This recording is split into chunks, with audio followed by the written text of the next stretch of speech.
This was the one that I was showing on my last live, that how I paint.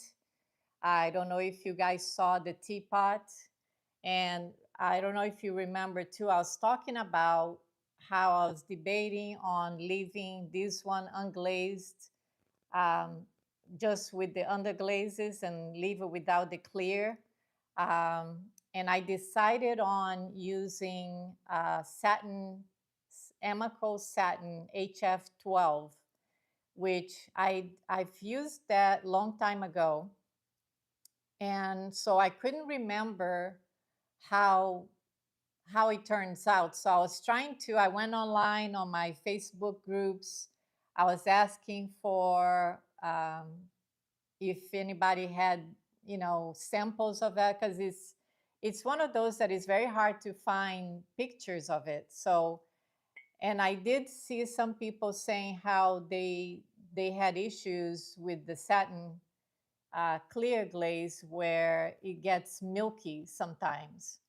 But a good thing that I only applied 2 coats of the satin. So it looks shiny here, but it's really a smooth um, satin feel. It looks a little bit shiny, but so anyways, that's what I use here. And I did use the Mako designer liner to make the little specks.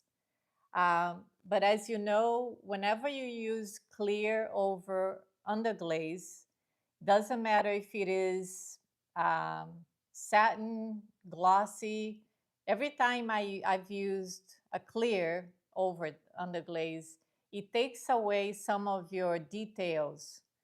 So that's something that you either have to live with that, or you skip the clear and just do the underglaze. So I took my chances and it worked out well, but some of the details, like some of the purple I was using for shadow, that kind of got obliterated, I guess. But everything else worked out. Here's the back. It worked out well. This one is Mako Sandstone, which is a great glaze to show like a branch. And it feels good because it's satin and it's not like dry. So it feels really good to hold. Inside, I use my Seltzer Chun, which is a glaze that you can find the recipe on, I believe you can find it on glaze.org, or it's on John Britt's book, Mid Range. So that's where I get this recipe. And then I color this glaze with different colors. So I have different liner. I use it as a liner glaze, but it doesn't have to be just a liner glaze. It's just a great glaze all around. This one is like an off-white. I do make a little, as you can see here, I make a little strainer for loose leaf tea. I try to do, I've taken a workshop with Feng Shu. He's a great guy and he does wonderful teapots. I'll put his name on my description after this video, but it's a workshop that is worth taking. He knows everything about teapots, and I've learned a ton with him, and I still use it to this date. Uh, I've learned about how you have to make the top of your spout align with the bottom as high as where the water goes. So when you fill it up, it fills up here too. You know, the location of your spout and stuff like that. So anyways, I don't want to go too long into this, but he's wonderful. Stephanie, hi Stephanie. Anyways, that's oh, and the body was the glaze I use here is Robin's Egg by Laguna, which is a nice glaze. It did not go over, you know, it stayed put. So I only used 2 coats of that one. So now with the other ones, that some worked and some didn't. Um, so I loved how these underglazes turned out here.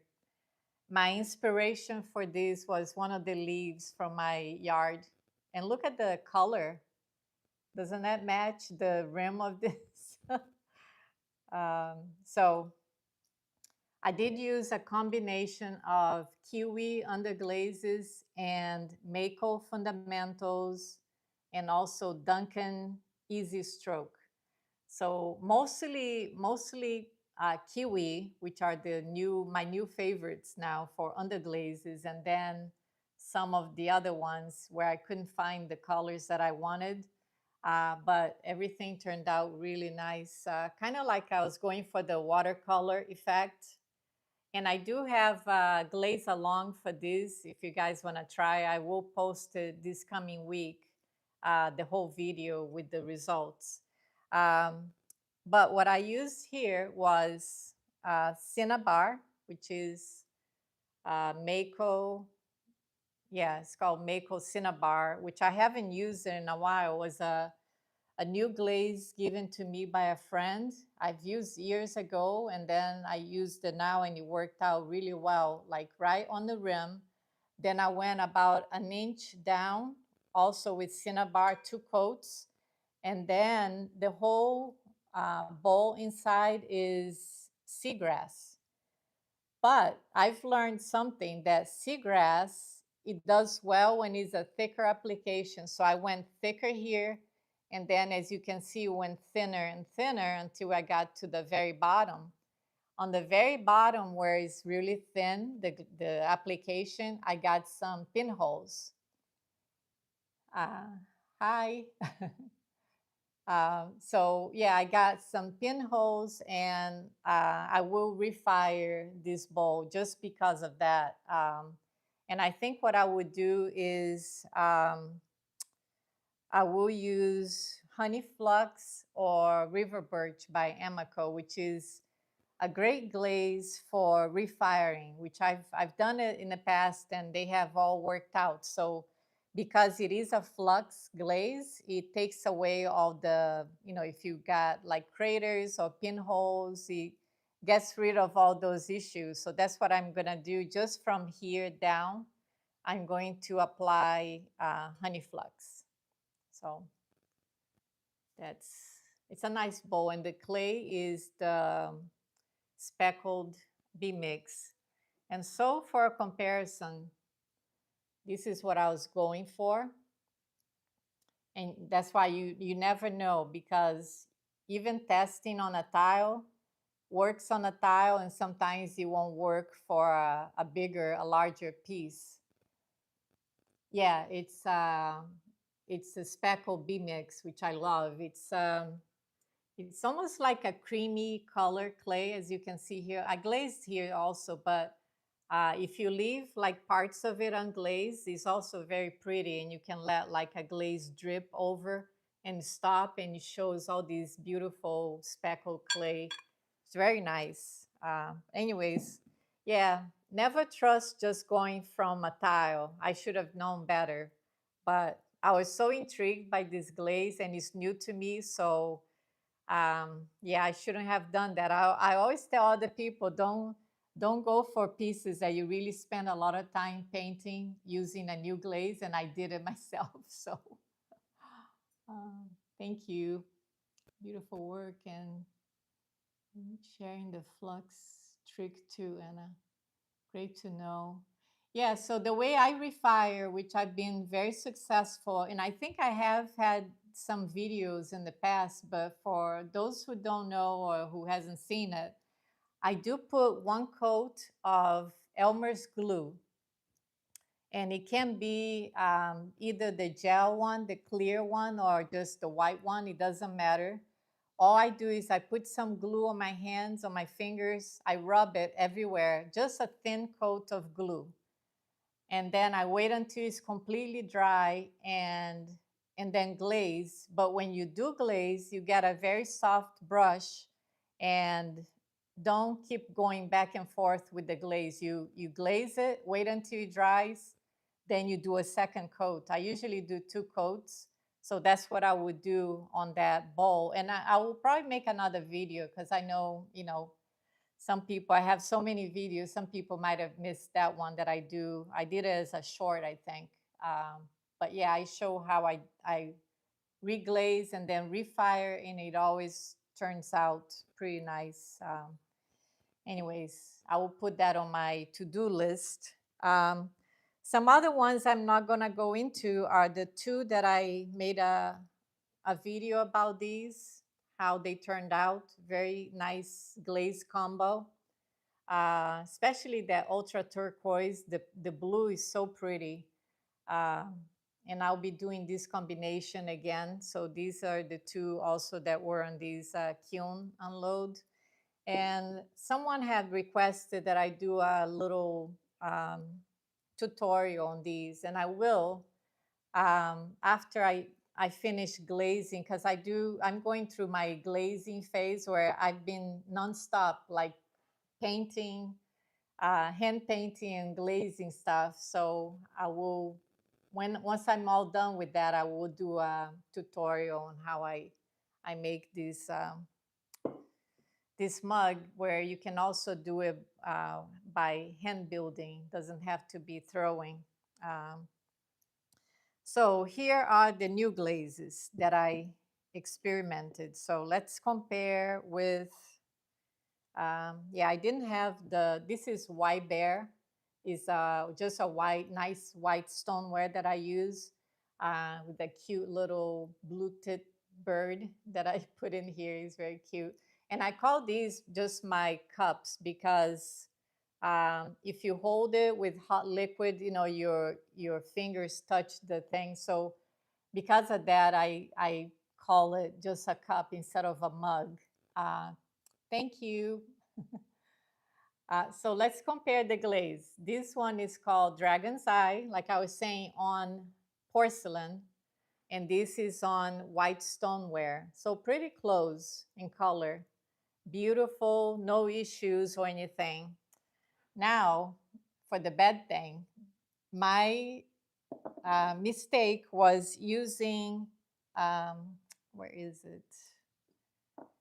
Using the white, not white opal, natural opal.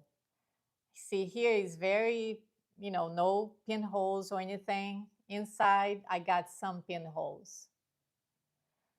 So I'm gonna do the same thing. I'm gonna use Honey Flux by Amico and refire because I don't have anything to lose. This is not gonna change. The underglaze is not gonna change. The only thing when you refire that you have to consider is if you're using a real drippy glaze and there are already drips here, you might want to grind those drips before you refire because you are only going to get worse, right? It's going to keep flowing down. So because I don't have anything to worry in here, I'm going to refire this. And two other ones that I use the same thing, the natural opal, that gave me some issues. So here's what I do when I have a glaze that gives me problems. I put a note for me to know in the future that that glaze is not a good fit for that clay. Now, it could be that it does wonderful on porcelain like this one, but it didn't do well on white stoneware, even though I do a slow cool and a hold, and that prevents a lot of the pinholing, but I still had some issues. So just note to self that if you try this natural opal, it may or may not give you issues depending on the clay that you use. Now to this one, this is another one of my bird cups that I did. It's really cute. I painted all with under glazes, and it's nice to hold, but it's a cup. Same thing, white stoneware. This one is this one. And look at the difference now from um, porcelain and white stoneware. Same application, as you can see. This one is, to me, is prettier because it's more like a teal, and I love that color. I love the teal color. It has some undertones of purple in there, but that is because it's on porcelain. So porcelain sometimes can make a glaze go brighter, But I do like how this also looks in here. It's more like a subtle green, very soothing green. I really liked it. It didn't go, over or anything. Didn't have any issues. Look how shiny it is. So same thing. Inside got a little bit of pinhole, so I will refire just because of that. Um, this one is a new combination. I decided to use mint spec, which was just a sample pack from Mako, and it's a nice satin glaze. But I did the same thing here. I used the natural opal that gave me issues in here too. But this one is Botz Citrine Yellow, which is more like an orange. And the glaze here has some orange specks. So it goes really nicely. It pulls the little orange. It may be hard to see here on the video, but it pulls that orange, from here that you can see. Um, and then I use Botz Plus, which gives these real nice runs, and it ran over um, the mint spec by Mako. So I will list all these glazes here on my description after we're done, so you guys know everything that I use, all the glazes. Then these two were, I'm always amazed by this color here. Look how pretty, almost like a fuchsia color that I got. And this is shallot, 2 coats, and then 1 coat of Botz Larimar, and gives you this very pretty purple lilac. I don't know, it's just really bright. It's one of the brightest purple, prettiest purple lilac glazes that I've ever gotten, was this combination here. And then the rest is just painted with kiwi, just like the other ones that I mentioned. Kiwi, Mako, Fundamentals, and Duncan Easy Stroke. And it turned out really nice as well. Kind of watercolor is what I was going for, but look at this purple. Purple is a very difficult color. Sometimes even on glazes, they fade, and especially under glazes, they will fade, but it didn't fade at cone 5.5. Temperature was 2185 Fahrenheit, 2185 degrees Fahrenheit is where I fired to. That's my peak temperature. So very pretty purple. And I folded the leaf, so you see a little bit of the leaf here. And this is my tree frog, which I love to make. The only thing, this is porcelain, by the way, it's frost. Whenever I'm using porcelain, which is known for deforming during the glaze firing, because porcelain moves just like glaze, they move and they distort. So whenever I make wide rim like this one, it's a wider rim compared to maybe, some of these. As you can see the size, the rim. Whenever I do that, it tends to deform even more than when I make something more like this. As you can see, this one didn't deform, this one did, but I have to live with that, I guess. Whenever I use porcelain, it tends to deform a little bit. So, but all in all, I'm happy with the results on this one and on this one here too. That's another tree frog. He's hanging on this branch and just a watercolor style. I do water down my underglazes when I want the very watercolor effect. So these are all watered down underglazes. That's how I paint with them. Very thin layers, and then I build on it.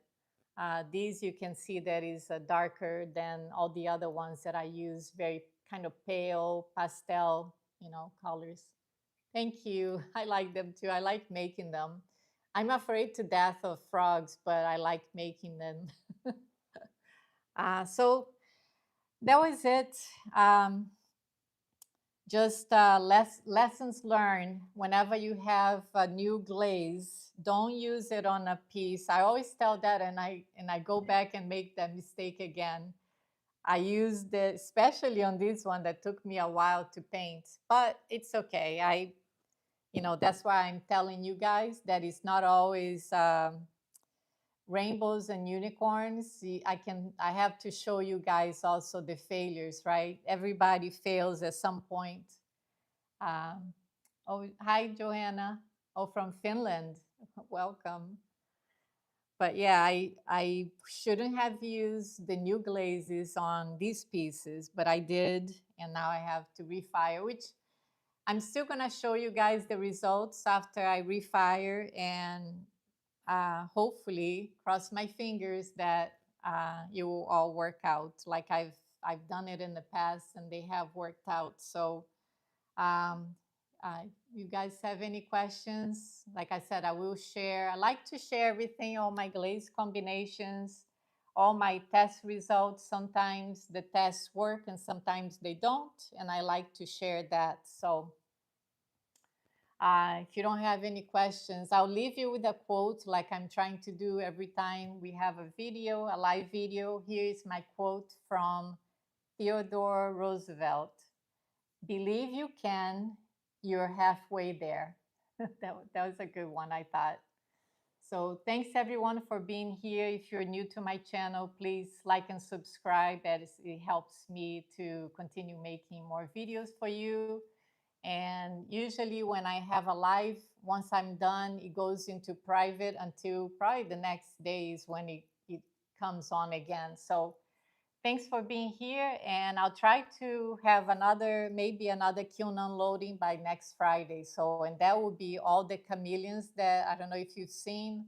I will post a short here on how I painted some of those chameleons, and I have lots of them coming up. So, thanks again, and see you next Saturday. Bye bye.